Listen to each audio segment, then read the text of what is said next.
Hi hello guys welcome back to Aadya colourful. ನಾನು Suma. Friends, ಇವತ್ತಿನ ವಿಡಿಯೋದಲ್ಲಿ ಅಕ್ಕಿ ಮತ್ತು ಮೊಟ್ಟೆಯಿಂದ ಈ ರೆಸಿಪಿನ ತಯಾರಿಸಿದ್ರೆ ಖಂಡಿತವಾಗ್ಲೂ ಎಲ್ಲರೂ ನಿಮ್ಮನ್ನು ಹೊಗಳ್ತಾ ಇರ್ತಾರೆ. ಅಷ್ಟು ರುಚಿಯಾಗಿರುವಂತಹ ಒಂದು ಎಗ್ ರೆಸಿಪಿನ ನಾನು ನಿಮ್ಮ ಜೊತೆ ಶೇರ್ ಮಾಡ್ತಾ ಇದ್ದೀನಿ.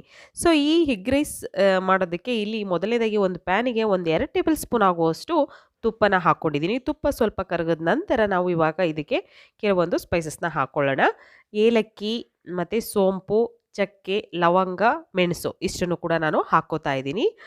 ತುಂಬನೇ ಒಂದು ಒಳ್ಳೆ ಪರಿಮಳ ಕೂಡ ಬರುತ್ತೆ ಈ ಎಲ್ಲ ಇಂಗ್ರೀಡಿಯೆಂಟ್ಸ್ನ ಹಾಕಿದ್ರೆ. ತುಂಬ ಟೇಸ್ಟಿಯಾಗಿ ಕೂಡ ಇರುತ್ತೆ ಈ ಎಗ್ ರೆಸಿಪಿ. ಸೊ ಫ್ರೆಂಡ್ಸ್, ಇವಾಗ ಸ್ವಲ್ಪ ಫ್ರೈ ಮಾಡಿದ ನಂತರ ಇವಾಗ ನಾವು ಇದಕ್ಕೆ 1 ಕಪ್ ಆಗೋಷ್ಟು ಈರುಳ್ಳಿನ ಹಾಕ್ಕೋತಾ ಇದ್ದೀನಿ ನಾನು. ಓಕೆ, ಈರುಳ್ಳಿನ ಈಗ ಸ್ವಲ್ಪ ಫ್ರೈ ಮಾಡ್ಕೊಳ್ಳೋಣ. 1-2 ನಿಮಿಷ ಫ್ರೈ ಆದ ನಂತರ ಇವಾಗ ಇದಕ್ಕೆ ಶುಂಠಿ ಬೆಳ್ಳುಳ್ಳಿ ಪೇಸ್ಟನ್ನು ಹಾಕ್ಕೋತಾ ಇದ್ದೀನಿ ನಾನು. ಸ್ವಲ್ಪ ಇದನ್ನು ಫ್ರೈ ಮಾಡ್ಕೊಳ್ಳೋಣ ಎಣ್ಣೆಯಲ್ಲಿ. ನಾವು ಹಸಿ ವಾಸನೆ ಸ್ವಲ್ಪ ಶುಂಠಿ ಬೆಳ್ಳುಳ್ಳಿ ವಾಸನೆ ಹೋಗೋವರೆಗೂ. ನಂತರ ಇಲ್ಲಿ ಒಂದು 3 ಹಸಿರು ಮೆಣಸಿನ್ಕಾಯಿನ ತೊಗೊಂಡಿದ್ದೀನಿ. ಸೊ ಅದನ್ನು ಕಟ್ ಮಾಡಿಲ್ಲ, ಹಾಗೆ ಹಾಕ್ಕೊಂಡಿದ್ದೀನಿ ನಾನು. ಇಲ್ಲಿ ಕ್ಯಾಪ್ಸಿಕಮ್ ತೊಗೊಂಡಿದ್ದೀನಿ, 1-2 ಟೇಬಲ್ ಸ್ಪೂನ್ ಆಗುವಷ್ಟು. ಈಗ ಇದನ್ನು ಫ್ರೈ ಮಾಡ್ಕೊಳ್ಳೋಣ.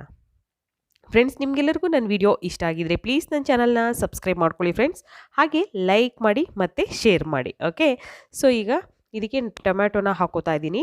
ಇಲ್ಲಿ ಟೊಮ್ಯಾಟೊ ಹಣ್ಣಲ್ಲಿ ನಾನು ಏನು ಸೀಡ್ಸ್ ಇರುತ್ತೋ ಅದನ್ನೆಲ್ಲ ತೆಗೆದು ಹಾಕ್ಕೊಂಡಿದ್ದೀನಿ. ಇವಾಗ ಇದನ್ನು ಫ್ರೈ ಮಾಡ್ಕೊಳ್ಳೋಣ. ಫ್ರೈ ಆದ ನಂತರ ಇದಕ್ಕೆ ಸ್ವಲ್ಪ ಉಪ್ಪನ್ನು ಹಾಕ್ಕೊಳ್ಳೋಣ. ರುಚಿಗೆ ತಕ್ಕಷ್ಟು ನೋಡಿಕೊಂಡು ಉಪ್ಪು ಸೇರಿಸ್ಕೊಳ್ಳಿ. ಉಪ್ಪು ಹಾಕಿದ ನಂತರ ಮಿಕ್ಸ್ ಮಾಡ್ಕೊಳ್ಳಿ. 1-2 ನಿಮಿಷ ಇದನ್ನು ಹಾಗೆ ಬೇಯೋದಕ್ಕೆ ಬಿಟ್ಬಿಡೋಣ. ಇದಕ್ಕೆ ಗರಂ ಮಸಾಲ 1 ಚಿಟಿಕೆಯಷ್ಟು ಹಾಕ್ಕೊಂಡಿದ್ದೀನಿ. ಸೊ ನಿಮಗೆ ಸ್ವಲ್ಪ ಮಸಾಲೆ ಜಾಸ್ತಿ ಬೇಕು ಅಂತಂದರೆ ನೀವು ಇನ್ನೊಂದು ಸ್ವಲ್ಪ ಕೂಡ ಜಾಸ್ತಿ ಆ್ಯಡ್ ಮಾಡ್ಕೋಬೋದು. ಹಾಗೆ ಪೆಪ್ಪರ್ ಪೌಡರ್ನು ಕೂಡ ಹಾಕೋತಾ ಇದ್ದೀನಿ. ಇಷ್ಟನ್ನು ಹಾಕಿ ಈಗ ಮಿಕ್ಸ್ ಮಾಡೋಣ. ಮಿಕ್ಸ್ ಮಾಡಿದ ನಂತರ ಇಲ್ಲಿ ನಾನು ಪುದೀನ ಎಲೆನ ತೊಗೊಂಡಿದ್ದೀನಿ. ಪುದೀನ ಸೊಪ್ಪು ತೊಗೊಂಡು ಮತ್ತು ಕೊತ್ತಂಬರಿ ಸೊಪ್ಪನ್ನು ಇಷ್ಟನ್ನು ಸ್ವಲ್ಪ ಹಾಕಿದ್ದೀನಿ.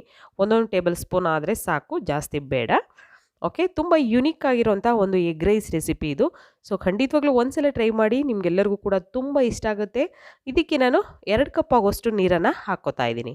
ಓಕೆ, ಎಲ್ಲ ಈರುಳ್ಳಿ ಟೊಮ್ಯಾಟೊ ಎಲ್ಲ ಫ್ರೈ ಆದ ನಂತರ ನೀರನ್ನು ಹಾಕ್ಕೋಬೇಕು. ನೀರು ಈ ಥರ ಚೆನ್ನಾಗಿ ಕುದಿ ಬರ್ತಾ ಇರಬೇಕು. ಕುದಿ ಬಂದ ನಂತರ ನಾವು ಈಗ ಅಕ್ಕಿ ತೊಳೆದಿರೋ ಅಂಥದ್ದನ್ನು ಹಾಕ್ಕೊಳ್ಳೋಣ. ನೀವು ಬಾಸುಮತಿ ರೈಸಲ್ಲಿ ಕೂಡ ಇದನ್ನು ಮಾಡ್ಕೋಬೋದು, ಅಥವಾ ಮಾಮೂಲಿ ಸೋನಾ ಮಸೂರಿ ಅಕ್ಕಿ ಇದ್ದರೆ ಅದರಲ್ಲಿ ಕೂಡ ನೀವು ಮಾಡ್ಕೋಬೋದು. ನಾನಿಲ್ಲಿ ಸೋನಾ ಮಸೂರಿ ಅಕ್ಕಿನೇ ತೊಗೊಂಡಿರೋದು. ಸೊ ಇವಾಗ ನಾನು ಅಕ್ಕಿ ಹಾಕಿದ ನಂತರ ಇಲ್ಲಿ ಮೊಟ್ಟೆ 1 ತೊಗೊಂಡಿದ್ದೀನಿ. ಸೊ ಈ ಮೊಟ್ಟೆಲಿ ಇವಾಗ ನಾವು ಈ ಥರ ಸ್ವಲ್ಪ ಪ್ಲೇಸಸ್ನ ಮಾಡ್ಕೊಳ್ಳೋಣ. ಇಲ್ಲಿ ಎಗ್ ವೈಟ್ನ ನಾನು ಒಂದು ಸೈಡಲ್ಲಿ ಇಟ್ಬಿಟ್ಟು ನೋಡಿ, ಮೊಟ್ಟೆನ ನಾನು ಈ ಥರ ಹಾಕ್ಕೋತಾ ಇದ್ದೀನಿ. ಸ್ವಲ್ಪ ಎಗ್ ವೈಟು ಮತ್ತು ಎಗ್ ಎಲ್ಲೋ 2 ಕೂಡ ಇರಬೇಕು. ಓಕೆ, ನೋಡಿ ಎಲ್ಲದನ್ನು ಕೂಡ ಈಗ ಹಾಕ್ಕೊಳ್ಳೋಣ. 4 ಮೊಟ್ಟೆ ತೊಗೊಂಡಿದ್ದೀನಿ ಇಲ್ಲಿ.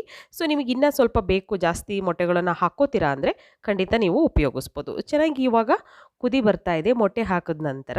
ಸೊ ಇದನ್ನು ಫುಲ್ ಲೋ ಫ್ಲೇಮಲ್ಲೇ ನೀವು ಮಾಡಬೇಕಾಗುತ್ತೆ. ಯಾಕೆ ಅಂತಂದರೆ ನಾವು ಇದನ್ನು ಕಲಿಸೋದಿಲ್ಲ. ಸೊ ಹೀಗೆ ಇದು ಬೇಯೋದಕ್ಕೆ ಬಿಡಬೇಕು ನಾವು ಇದನ್ನು.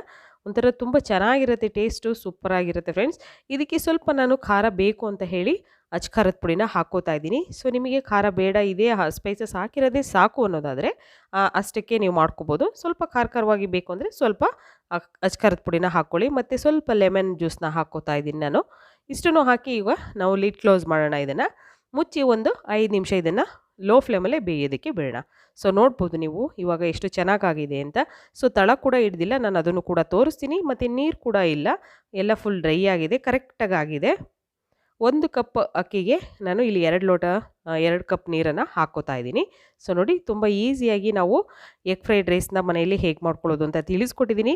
ಈ ಯೂನಿಕ್ ಎಗ್ ರೈಸ್ ನಿಮಗೆ ಇಷ್ಟ ಆಗಿದರೆ ಪ್ಲೀಸ್ ನನ್ನ ಚಾನಲ್ನ ಸಬ್ಸ್ಕ್ರೈಬ್ ಮಾಡ್ಕೊಳ್ಳಿ. ಹಾಗೆ ಲೈಕ್ ಮತ್ತು ಶೇರ್ ಮಾಡಿ ಫ್ರೆಂಡ್ಸ್. ಅಕ್ಕಿ ಮತ್ತು ಮೊಟ್ಟೆಯಿಂದ ಈ ರೆಸಿಪಿನ ಖಂಡಿತವಾಗ್ಲೂ ತಯಾರಿಸಿ, ಎಲ್ಲರೂ ನಿಮ್ಮನ್ನು ತುಂಬಾ ಹೊಗಳ್ತಾರೆ. ಓಕೆ, ತುಂಬ ರುಚಿಯಾಗಿರುವಂತಹ ಎಗ್ ರೆಸಿಪಿನ ಶೇರ್ ಮಾಡಿದ್ದೀನಿ ಫ್ರೆಂಡ್ಸ್. ಓಕೆ, ಇವತ್ತಿನ ವಿಡಿಯೋನ ಇಲ್ಲಿಗೆ ಮುಗಿಸೋಣ. ಮತ್ತೆ ಇನ್ನೊಂದು ಹೊಸ ವಿಡಿಯೋ ಜೊತೆ ಬರ್ತೀನಿ. ಅಲ್ಲಿವರೆಗೂ ಟೇಕ್ ಕೇರ್, ಬಾಯ್.